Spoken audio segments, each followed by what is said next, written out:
injin yin block na ƙasa hydrofoam kenan. Wannan zai ba ku sha'awa cewa gini da irin wannan block ɗin wannan mashin baka buƙatar mota, baka buƙatar wani ma mesin ƙwararre, kai kanka mai gidan ma za ka iya gini da shi, don ba abin da za ka illa ka ɗauko kana jerawa kai kamar jeran wasan yara. Block ɗin wannan kuma za ka jera kuma ya tsaya kuma ba ya faɗuwa, shi kagon shi baya faɗuwa, ko da iska ya zo ko wani abu kagon shi baya faɗuwa.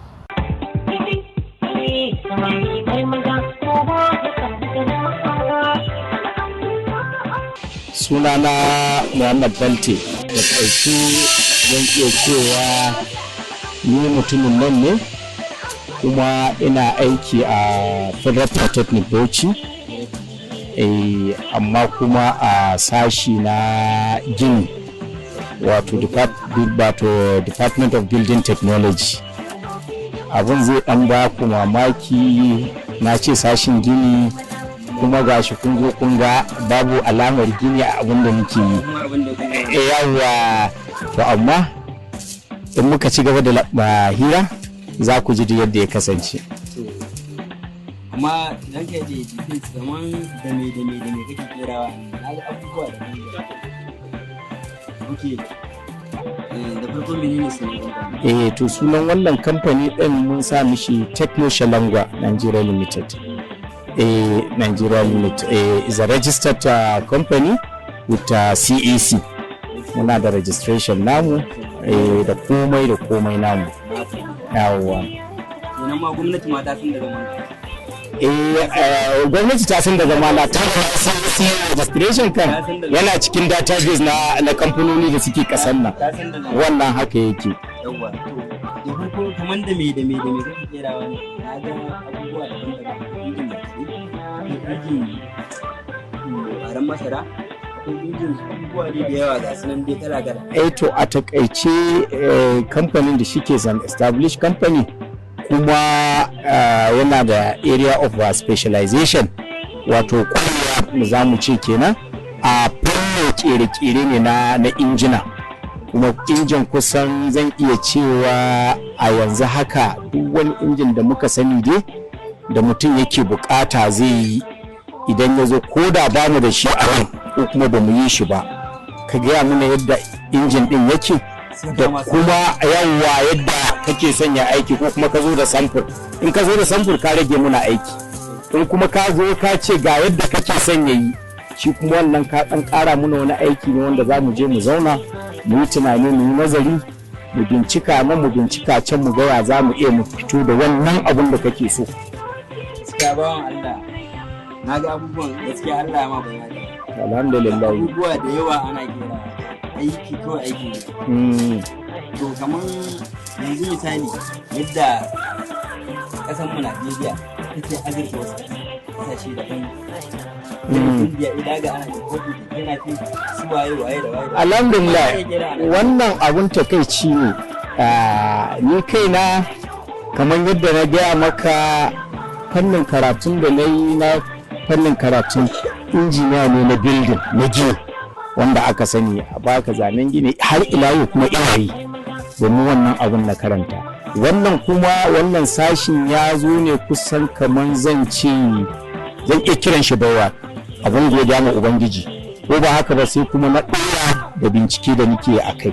To wannan kuma ya zama min abun takaici ne sosai, har ya sa na shiga cikin shi ma da ƙarfi, domin ne idan ka lura nan ƙasan ana ta koke na rashin aiki, na rashin arziki a ƙasa, amma ko da san wani abu ba, arzikin fa muna da shi, sai dai arzikin mun kai waje ne, muna kaiwa waje ne, domin zai ba mutane za su ji mamaki cewa Najeriya ita ke biyan matasa na ƙasar India salarinsu.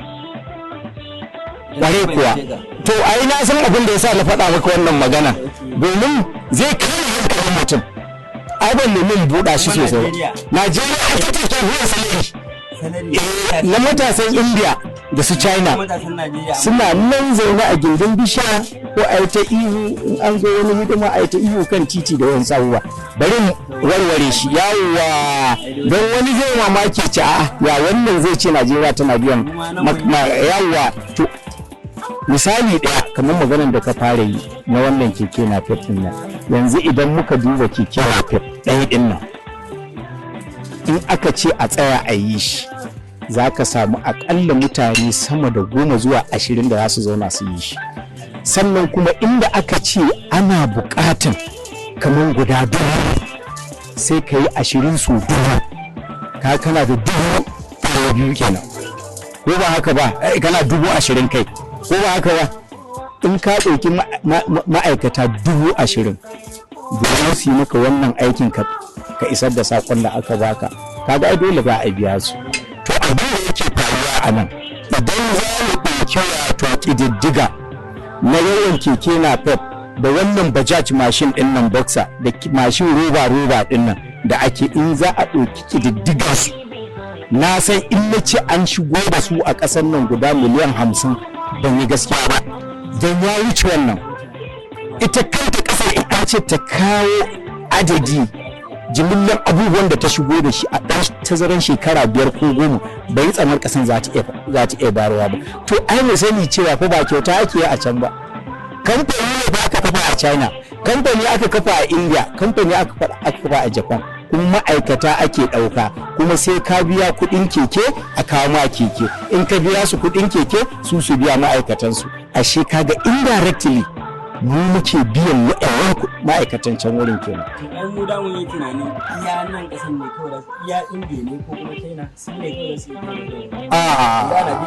a keke suno kuma an yi su a wurare daban-daban a nan wurin bisa hakikanin gaskiya idan aka kawo keke napep a nan za a yi keke napep illa sai dai mu ce kawai ainihin blow engine ɗinta ita kaɗai ne shine watakila dole mu kawo shi a wani wuri dalili ko kamfanin da kake gani a kamfanin marsandi kamfanin handa kamfanin toyota da waɗannan abubuwan nan za ka samu ita kamfanin ga abin da take tana da model ɗinta ta zauna ta sarrafa yanayin yadda jikin motan zai zama da komai nata abinda muke kira patenting ta yi patenting ya zama nata ne to za ta iya kuma duba suwaye ne ƙwararru a masu yin blow engine yawwa suwaye ƙwararru a masu yin gearbox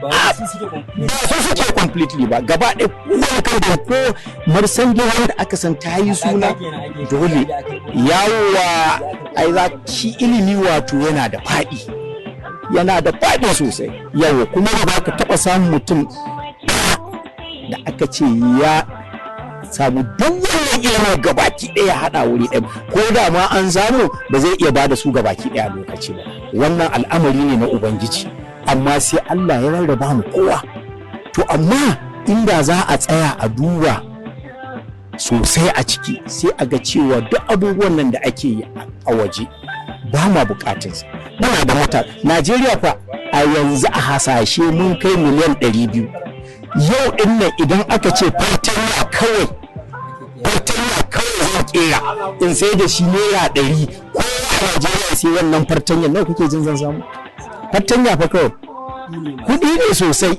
saboda haka wani abu ne kwarai kuwa in yau aka ce in kera fatanya guda da ban isa in yi shi ni kaɗai ba duk kokari na duk fasaha duk abu ban isa in yi ba dole in nemo mutane kaga duk wanda zai zo dole zai samu akai ko ba haka ba idan aka ce yanzu alal misali kamfanin keke napep ana yin shi anan ko da boji ne ya zama kawai Najeriya kawai yanzu ɗaya take zuwa ai keke napep ba tana zuwa ne a kwati ai ba haka take zuwa ba yanzu a nan yaran ne ke haɗa shi tak kamar yadda ka san assembly line su bajaji ɗin su mashin roba ba a suke zuwa idan aka zo su yanzu ka ga matasan mu suna da wannan fika na haɗa wannan abubuwa yanzu kira ko ai shi ne zama na abu illa kawai a kawo injin ɗin daga nan a nan ƙasar ma akwai kamfani da sani suka yi blue engine ɗin su ka ga ba bukatar wani fita waje yanzu wani kira da aka yi wa gwamnatin akan tallafin irin masu wannan ke to alhamdulillah wato gwamnati kira da kowa kan yi gwamnati ta zo amma wani da mu fahimta ba da na tsaya na lura sosai shine gwamnati tana da abubuwa da a kanta, abubuwan da wani lokaci yakan jawo wata tunanin ta tafi ta gefe guda, sannan haɗe da kuma sirri yana ciki. To amma idan muka duba muna buƙatar duk kowa da ka gani ɗan adam a duk faɗin duniyar nan yana buƙatar jin daɗi, yana buƙatar kwanciyar hankali, yana buƙatar ya ga ya samu abin yi. To abin da gwamnatinmu ya kamata ta yi kenan shine ire-iren waɗannan wurare haka ɗin nan ba komai bane. Wani lokaci ma ba ma buƙatar a ce a zo a ba mu kuɗi.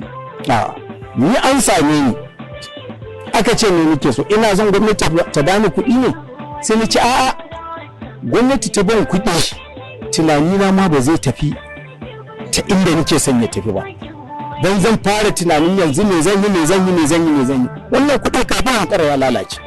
Kwata yanzu wani ta zo ta ce ta ban miliyan 5, ta ban miliyan 10, kafin in tsara abin da nake so zan kashe miliyan 10 ne, amma ne gwamnati za ta yi min sai ta zo ta ga me nake yi.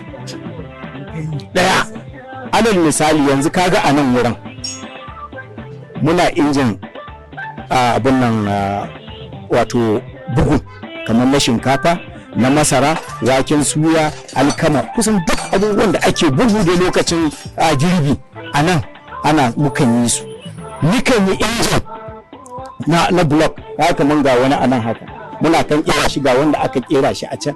A nan wurin nikan yi injin yanzu haka kun zo kun same ni, wannan ina yin power tiller ne, power tiller kuma na huda ne kun a ce an ɗora ma shanu garma ya yi huda, wannan ba ka ɗora masa injin ne kai. Shanu duk ƙarfin shanu, duk girman shanu, inda ya hantsi ɗaya ya gaji, inda ya kai ƙarfe 10 wani ba zai kai 10 ba ya gaji, shi ma mai rai ne dole ya samu hutu. To kaga shi kanshi yana jawo koma baya manoma.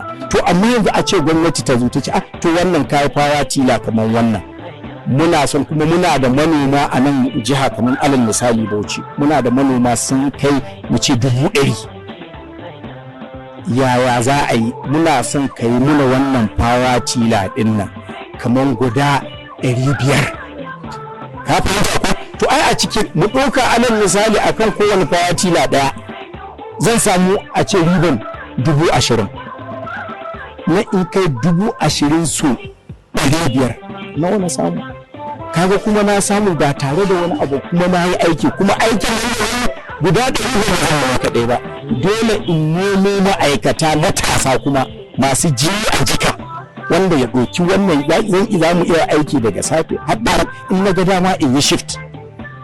A yi shift a ce akwai waɗanda za su yi daga safe zuwa rana, wasu daga rana zuwa yamma, da wasu daga dare gari ya waye, domin mu cimma abin da muke son mu. Haka fa ake ba a ƙasashen waje, haka ake yi. Kaga India din nan, wannan ka je kamfanin KEKE NAPEP babu lokacin da zaka je ka ga an kulle ba kowa an tafi gida kwanciya, babu.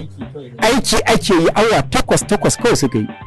Ka zo ka yi 8 ɗinka da safe ka tafi, wani su zo 8 idan 2 su tafi, wasu zo 8 na dare su tafi. So sai ka samu production ake yi kawai, domin mai sun ga demand, akwai inda akwai demand yawa dole kuma sun yi demand.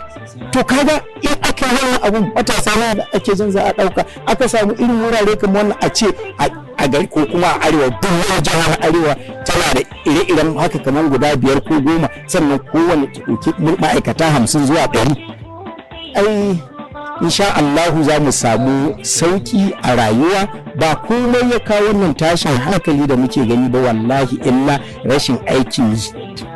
To mutum ka zauna a gindin bishiya baka komai, wani ya kawo maka wani tunani. Dan ga yadda matasan mu sun ta'allaka su kawai da su karatu suna jiran sun aje gwani suna jin a ba su aikin gwamnati. Alhamdulillah gaskiya na da butu da dan suna dawo kudin al'umma da yawa. Ai na ji daɗin da kai wannan tambaya. Wani kira da kai wa irin wa'annan matasa? Na farko bari in fara faɗa, na sha faɗa domin ni malami ne, kuma nikan gaya ma ɗalibai na ce karatu yana da amfani gaya, don ko za ka yi wani sana'a na ƙere-ƙere ilimi ɗin ne yana da amfani ko don mu'amala da mutane, saboda haka yana da amfani, amma su sani cewa samun aiki babu. Zan sake faɗa maka ana don wani gwamnati a faɗin duniya da za ta zo ta ce za ta ba ma mutanen ƙasanta aiki, wannan gwamnatin ba gaskiya take faɗa ba. Ba na Najeriya ba, gabaki ba gwamnatin duniya zan iya faɗa. Bai fi a ce ɗaya biyu to in aka samu ɗawarar ka an zama a ce gaba ɗaya ko? Yawwa dalilin ko barin baka misali, ai wato mutum in kai magana sai ka ɗan kawo hujjan me yasa ka faɗi haka. Dan zan iya barin magana ka a ce wani ce san ƙarya nake ko ba haka ba. To dalilin da na faɗi haka shine cewa yanzu a Najeriya ɗin nan da muke muna da jami'o'i, jami'a university kenan ko sama da 130 wannan jami'a kenan. Muna da polytechnics wato wajen kimiyya da fasaha kenan ko muna da su na ƙasa da ke ba wannan sun kai 50 banda na jihohi state polytechnics kusan kuma kowane state kowane jiha a Najeriya tana da polytechnic nata, kaga 36 kenan in ka dora kan 50 86 kenan. Wannan asa nake faɗa don aka ɗauki ainihin statistic ɗin rafi haka. Muna da colleges of education a Najeriya su ma su kai 100 bayan su ƙananan institutions haka higher institutions. To mu ɗauka duka mu yi musu jimilla ga baki ɗaya muna da guda 250. Kuma wannan 250 ɗin a ce kowane shekara ake yaye ɗalibai, kowane shekara ne, kowane shekara a ɗauki 5,000 kawai. Akwai jami'a guda ɗaya a Najeriya ta kan yaye sama da 20,000 duk shekara za ta yawo. Amma mu ɗauka 450 suna yaye 4,000 ma kawai mu ji daɗin lissafi, ka gane. To 4,000 so 450 kana faɗin wajen miliyan 1 ne da wani abu, ka gane ko? To ka ɗauki miliyan 1 ko ka yaye miliyan 1 ka raba shi gida 36 sai ka samu sama da 25,000 mu ci 25 ma. To sai ka zo a Bauchi nan a ce ga matasa ko kuma ɗalibai sun gama karatu 25,000 a ba su aiki, zai yi? Kuma karfe kamata suna gama shekara ɗaya wasu za su fito ba ku sake ba su aiki, ana gama wannan shekarar wasu za su zo ku ba su aiki, zai yi? Ba zai yi ba.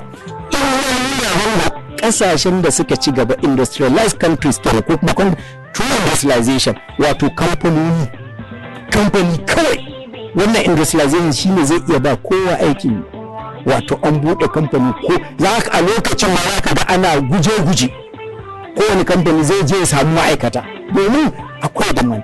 Kuma Najeriya kamar da ake cewa giant of Africa din nan ba ƙarya bane, amma ko jihar tana da ko tana bacci ne ko yane ne ba a sani ba, kuma ga san mai bacci da ƙarfinsa ba shi dirita ne ko ba aka ba. Miliyan 100 ba ƙaramin ƙasa ba ƙaramin mutane bane, kuma za mu iya rike Afirka kaf. Yanzu idan na fahimce ka yadda kuke kera wannan na ko ba ka bane, ba gwamnati za ta na ba ku irin kuntira kera abubuwa da dama na ko ba ka bane, matasa suna shigowa ana damawa da su kwarai ko ba ka bane, kowa zai samu abin yi. Zauna ka bi layi a ma'aikata kaza kai kaza ai na ga ma ka ba mu wani honorable da nima ma aiki da cikin ma da bai nima ma aiki ba. To ka gani, to ai a kwarai kuwa wannan maganan haka yake, gaskiya ne. Wato a hankali dai al'ummar Najeriya za su fara fahimtar muhimmancin ire-iren waɗannan abubuwa. Kuma abin da ba mu sani ba, magana gaggawa, wato matsalar na ƙasar na gaggawa ne. Yanzu a nan ni kadai ne muke yin wannan, sai yara na, inda yaran nan muka yi kamar shekara 2-3 za su fahimci wani abu. Don zan iya ga muka akwai yaran da na yayi za su fahimci wani abu, ko da ba gaba ke da wasu fahimci wani abu, su ma za su je wani wuri su kafa. In suka kafa za su ɗibi wasu, kaga abin da muke kira geometric progression kenan. Ɗaya ya zama biyu sun zama 4 sun zama 8 16 haka zai ta buɗewa. kafin an kare ko ina a ƙasar nan. So a hankali za a yi tafi, amma fa in baka tashi tafiya ba, gashi daga nan zuwa bakin gate ɗin wannan kamfanin bai wuce mita 20 ba, ko ba haka ba, wanda za ka yi shi cikin minti ɗaya kana tafiya ma da nishaɗi za ka kai baki a minti ɗaya. Amma fa in ka zauna har washe gari in ba kana zaune a nan ba za ka kai gate ɗin nan, to matsalar kenan. Muna son mu je can amma kuma mun zauna, in ba mu tashi ba ba za mu je ba. So kira dai ga gwamnati ta duba, banda gwamnati hatta masu hannu da shuni da ake cewa yawwa za su yi investing a ci. Yanzu na alal misali na ce ina yin power tiller din nan, kuma mun sai yanzu kasan nan an koma gona, kowa shiga noma wane kana wannan power tiller din nan ya yake, ya efficiency din shi yake, an gwada an ga yana yi. Tijara da kawana kana da fasahar, ni ina da kuɗi, ya za a yi haɗaka, kai ka samu alheri, ni ma na samu alheri a jikin al'umma. To haka za a yi muke maka gwamnati abubuwa sun mata yawa ba da a ce kowa da kowa ba iya gwamnati ba sosai kuwa kwarai kuwa su suke shiga ciki, sukan yi abubuwa a dama da su, kowa na neman kuɗi ne. Yawwa ya dai su je can aje can a nan misali ka yanzu ga wata fatila a can, in ka ɗauka ba ta a can daga China aka kawo ta, damina ɗaya ce kawai ta lalace ta kasa gyaruwa, ba yadda za a yi, ka gane yanzu an kawo ta a nan haka za mu gyara. In ka fita waje akwai wata rifa na yankan shinkafa, kuma duk anan muka yi su. So kaga ashe idan muka zauna zai iya yiwa da farko namu din ma na too perfect, amma yau kai daya, gobe kai biyu, jibi kai uku, kafin a ankara kai ma ka zama perfect. Yawwa kamar yadda ai yawwa kuma na ji daɗi ta Allah ya samu dace.